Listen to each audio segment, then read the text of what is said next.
Good morning and welcome everyone. Well, a few months ago when I received a note from Hannah asking me if I wanted to come back and MC the event for a second time, I had so much fun last year that it took no time for me to immediately respond back and say yes.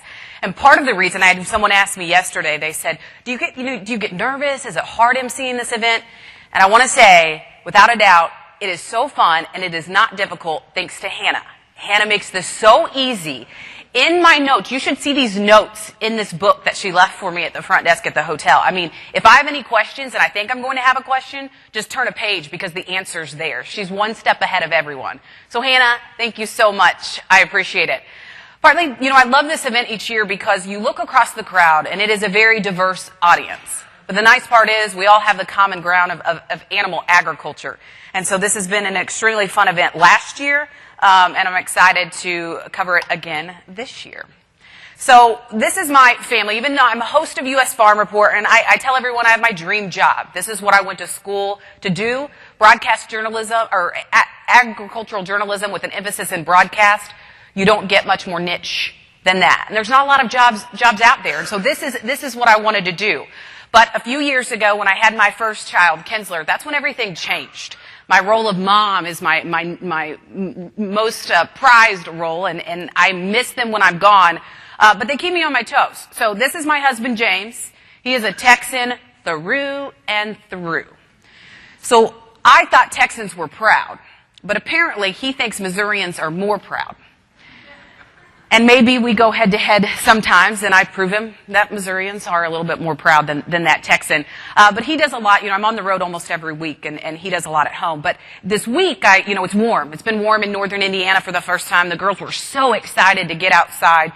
So I texted him, and I said, hey, how are things going? Do you mind sending me a picture of the girls? I really miss them. And he goes, yeah, I'll send you a picture, but you're not going to like it. I'm like, oh, my gosh. So he sends me a picture, and mind you, we live in a neighborhood. Okay, we're not out, we're kind of out in the country, but we have neighbors. And he sends me a picture, and there's my 2- and my 3-year-old in the backyard, naked. Naked. Now, mind you, the 2-year-old just got potty trained 2 weeks ago. It's going well so far. But her pants are to her ankles. And I'm like, what's going on? And he goes, well, I was changing the blade on my mower. Really? I was changing the blade on my mower, and I walked around, and this is how I found your daughters. They're definitely your daughters. Really? So I've learned I can't FaceTime the girls because at 2 and 3 years old, they just don't quite understand why mom's on the phone and not in front of them. We have the talk before I leave. I tell them I'll be home pretty soon. But, they just don't quite understand it. So the other day, or a couple weeks ago, I called him. And I said, well, how are things going? And he said, well, they're going okay, but I have a little story to share. I said, okay, what happened? And he goes, that Doc McStuffin set you got Kimbrel, the youngest, for her birthday? I said, well, yeah, I bought it. I remember it. He goes, well, instead of giving me a checkup, she decided it was time for me to give her a checkup. So she walks up to me, and I act like I'm the doctor, and I say, well, Kinsler, what ails you? And without a beat, she says, I have kids. I can tell you one thing. I've received 50-plus checkups now in my lifetime from Kinsler. And not once when she asks me why I'm sick have I said, it's because I have children. So I've quickly learned that maybe I'm traveling too much, and they are turning out to be their father. So we're going to have a talk. But the conversation about food, at my house, I'm the one that's in charge of the grocery store trip every week. And I prefer it that way. So a couple of weeks ago, James goes, I know you've been traveling. Why don't you make a list of what you want at the grocery store, and I'll go for you. And I'm like, oh, this is going to be awesome. Because I'm used to going every week. It's like my Saturday or Sunday after church ritual. I just go to the grocery store. Well, I quickly learned that there's no leeway with that list. He buys only what's on the list. So he comes back and he goes, I don't understand why you spend $100 at the grocery store every week. My trip only cost me $40. And I look in the bag and I'm like, how are we going to eat on this week? Because you find stuff, oh, we're missing this. Well, when I go to the grocery store, it's like my trip's becoming even more confusing. I consider myself an educated shopper, right? I've been in agriculture. I cover these topics in agriculture. I can consider myself educated. But these are the labels that I see at the grocery store today. Raised without antibiotics, antibiotic free. Are those different? Are they the same label? Cage-free eggs, non-GMO, GMO verified. There's all these different labels today. And if I'm confused, I can only imagine how confused the average consumer is. Last year, I was invited to speak at South by Southwest in Austin, Texas. Definitely a trip that I will never forget, an eye-opening trip, to say the least. Unfortunately, we were speaking at the same time former Vice President Joe Biden was, so our crowd was a little light. I'm not sure why, but anyway, I guess you'll have that. And the head of the MIT Ag Lab, who knew that MIT had an Ag Lab, he was there speaking on the panel with me. And he said, recently we made a trip to USDA, and they were talking about some of the surveys that they're doing with consumers, asking, how many of you want your food labeled if it contains antibiotics? How many of you want your food labeled if it contains GMOs? So the same questions that we often, that often get asked.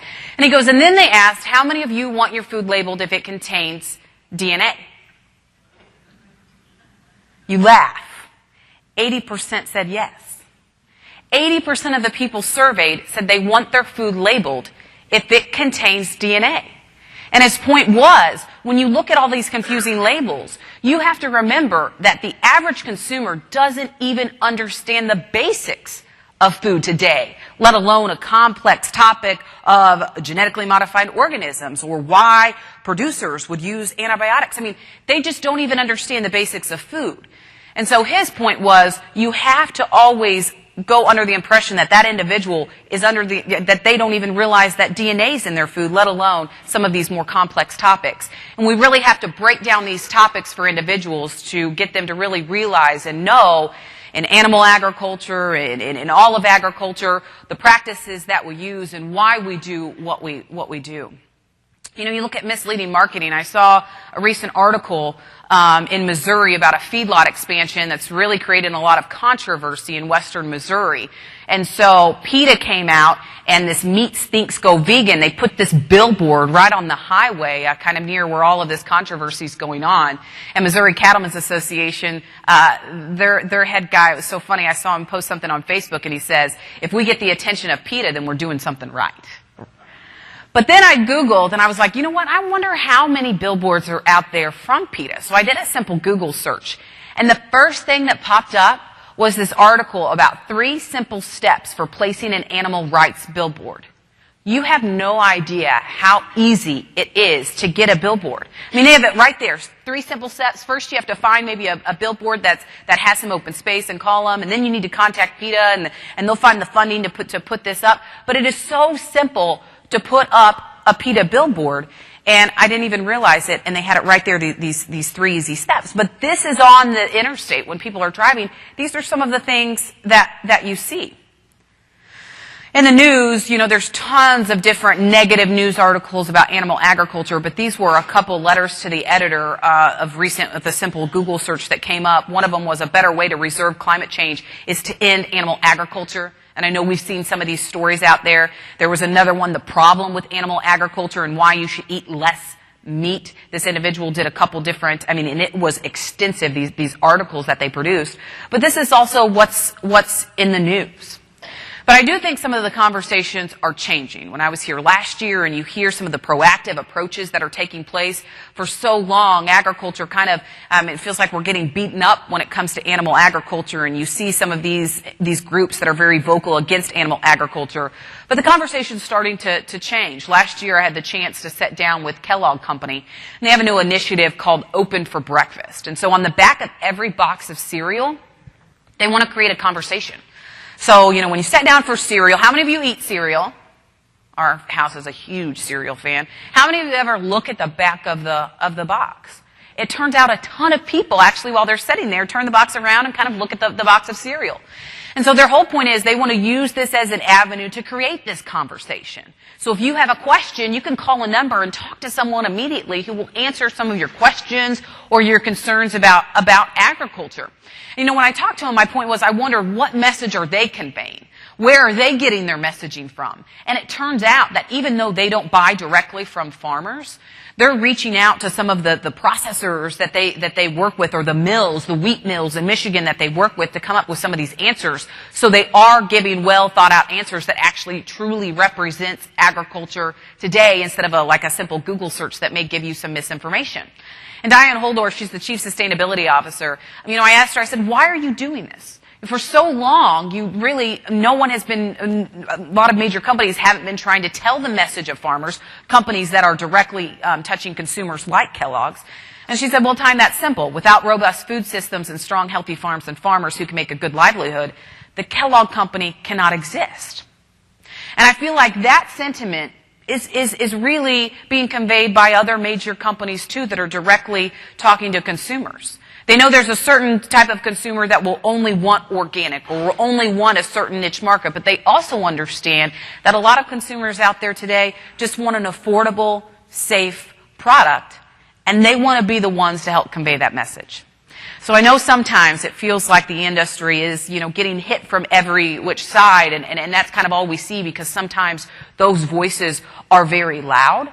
But just know there are a lot of companies now taking notice and realizing that the positive side of agriculture and the good things that farmers and ranchers are doing, it's time to tell that story too.